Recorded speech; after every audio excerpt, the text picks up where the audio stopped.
Hello and welcome back. Today we'll be looking at network flow. So we're going to spend a couple of minutes talking about how network flow is applied to real life. Then we'll take an example on network flow and talk about the very important things you're supposed to know, the very important terms that we should be familiar with in network flow. So talking about network flow is used to maximize efficiency, minimize costs, and ensure reliable operations. So we use network flow in operations, research, and scheduling, in assembly line. That's optimizing the flow of parts in manufacturing assembly lines, and also in process scheduling. So with network flow, we can actually allocate resources to processes. So talking about telecommunications, in core routing, in cellular network flow is used to balance traffic load across cell towers. Also in fluid dynamics and hydraulic systems, we use the principles from network flow in water distribution, oil and gas pipelines to ensure efficient transport of oil and gas through pipelines. Also in transportation network, and if you ever designed a transportation network, so for an efficient traffic flow, we use network flow to model traffic movement in road networks, to optimize traffic signal, to minimize congestion, and also in supply chain management and logistics. We use network flow also to efficiently route goods from supplier to consumer while maximizing all of the resources that we have. So network flow is used in many areas of industry and in real life. So one more, even in image segmentation, image processing, multi-cameras and reconstruction. We use network flow in segmenting images into meaningful regions based on pixel connectivity. So it's really an interesting, principle that helps in maximization and efficiency when it comes to allocation of resources and movement of, work parts, just like in the operations research industry and all that. So let's dive into the theory part. So first of all, before we take that example, I need you to know that in network flow, we move our packets from the source. Let's call that source S. We move our packets from source to sink. We are going to call sink T. And every time we try to move a packet, we have two things in consideration. The first one, we try to move the maximum packet. And the second one, we also try to see how efficiently we can move these packets around the network until we get to the sink. So the next thing we talk about is a flow. The flow is a function assignment that assigns each edge E with a number f of E. So also the flow would always be less than or equal to the capacity of any edge. This is C, the capacity C of any edge. So this is for all edges E. And the next thing we want to notice is that every incoming flow at any node is equal to the outgoing flow at that node. So we can express that as this. Every incoming flow is equal to the outgoing flow at that node. So for this side, we can say this E is E into V, and this E is E out of V. So that means that the value of a flow altogether would be the summation of the flow E, let's say E into T. Let's call this T for the value of the flow, which is sink, E into sink, and which would be equal to the value of E out of S, which is E out of the source. So we'll talk about the residual graph and the algorithm for the residual graph at the end of this video. But before that, let's start by grabbing a quick example. So in this example, just like I said, we move from the source to the sink. The direction of the arrow shows the direction the packets can move from and to. You can move from A to T, but you cannot move from T to A because the direction of the arrow is not from T to A.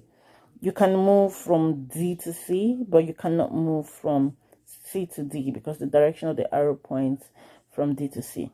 So that being said, let's find the packets, movable packets. That's the first step. So let's say we see from S to B, that's 3. So we can move 3 packets, yeah, from S to B. We can also define our paths at the same time, our path of movement. So we can move from S to B, from B to C, and from C to T.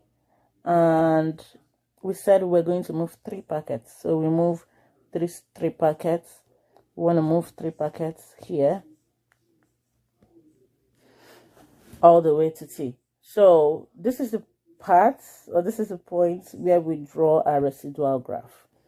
Now, our residual graph is the graph that shows the amount of packets that can be undone.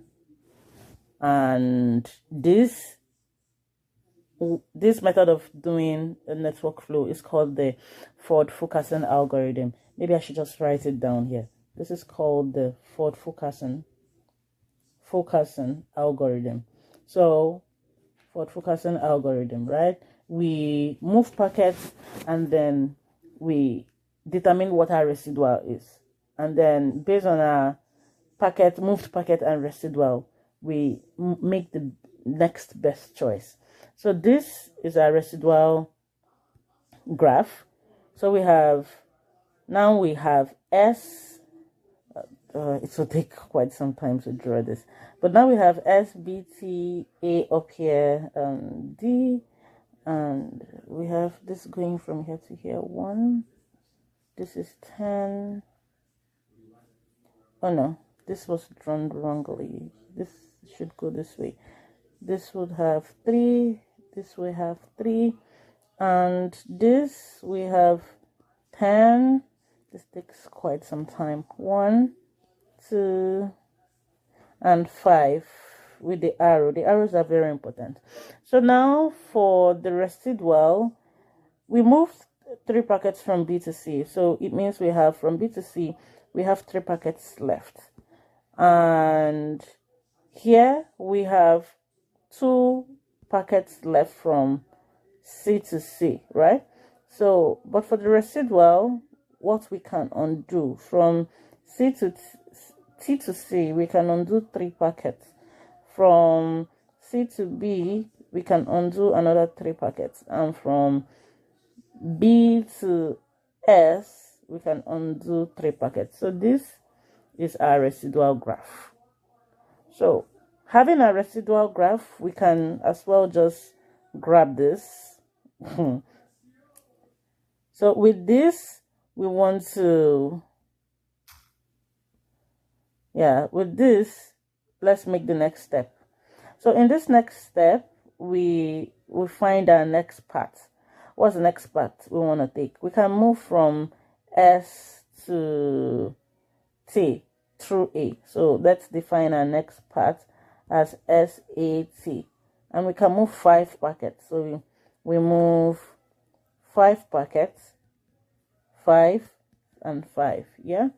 So if we move 5 packets, the next thing we draw is a residual graph. Let's grab a residual graph. A residual graph would have, nice and easy. Okay, let's have a residual graph. And for the residual graph, because we grabbed 5 packets from S through A to T, our residual graph now would have here, this would be 5, no, raw color of pen, this would be 5, and there would be nothing here because we already used that. So in a residual graph, would go from here to here, we can undo 5, and from here to here, we can undo 5. Right. So this is our updated residual graph. And the next thing we do is we find a new path, right? What else can be, what number of packets can be transferable? So let's check that out. So now we have this. Oh no. So what number of packets can be transferable? Let's grab this one.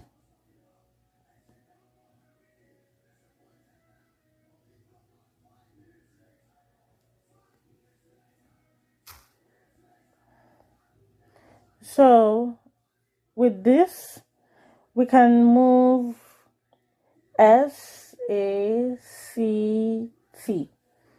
That's our next part. We can go S, A, C, T, right? So what is the maximum amount of flow we can push through SACT? So we have SA5, AC2, so 2, we can move 2. So we move 2 packets. So let me mention that the number of packets you move will depend on the capacity of the last edge moving into the sink. So the last edge moving into the sink from C to T has a capacity of 2. So that means we can safely move 2 packets from the source all through that line. So if this is what we have now, the next thing we do is to draw the residual graph. So let's just quickly grab this. I don't know why it's cutting out the T. Oh dear. Okay. So let's quickly grab this. Let's just paste what we had before. Let's quickly grab this. Sorry, we said we moved to 2, right? SACT. So now the residual graph would be, maybe we can have an eye on that one. So yeah, so our residual graph now, this is our residual graph. So our residual graph now would be, what we have remaining here would be 3, because we moved on the 2, right? So what we have remaining here, let's just wipe this. What we have at this point would be, we have 3 remaining, but we can undo 7, right? That makes sense, because we can undo 2 plus 5, that's 7. And here we can undo 2, and here we can now undo 5 totally. So we have 5 here. I hope this makes sense. So we have we have 5 here. Okay, so now let's move on. So what's the next question you ask? What else can we move? That's going to be the next question. What else can we move? So now let's see, what else do you think we can move? You know, we can go, because now the only part to the sink is from DT. So whatever we move has to move through DT. Now if we go SAB, the only part pointing out of B would be C, right? So we can go SABC, but we don't have a path to the sink. So it means we can't go through that path. We can go SD. If we choose to go SD, either B or C, we don't still have a path to the sink. So it means our last part would be S. Oh, I prefer a white ink for that. So it means our last part, let's grab this. So it means our last path would be SDT. So let's put that here. Our last path is SDT. So we want to move one packet because that's all we can move. So we move one packet. We have, if we moved one packet, we would have moving one packet. So that means our residual graph, this is our residual graph now. That means our residual graph would be, if we moved one packet, it means now we can undo one, right? And now we have 9 capacity left here, but we can undo 1. And there's nothing else we can move at the present state of this graph. There's nothing else we can move.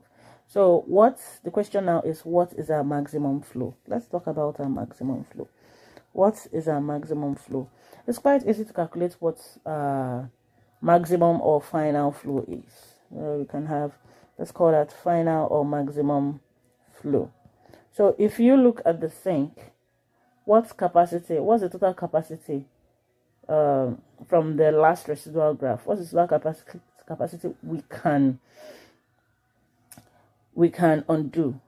We have 5, 5, 1, right? So our maximum flow is 5 plus 5 plus 1, which is 11. This is our maximum flow. So the next thing we could talk about here is min-max cut, but we haven't talked about the min-max cut theorem. So I think that's what we'll talk about in the next video. We'll talk about our min-max cut theorem, and would, using this already solved example, figure out what the min-max cut theorem is. Then we could take one more example and all that. And again, I think in the next video we'll talk about the algorithm for the residual graph after the min-max cut theorem. So I'll see you on the next one. And if you haven't subscribed, do well to subscribe. I always keep forgetting to say that. Please subscribe, and I'll see you on the next one.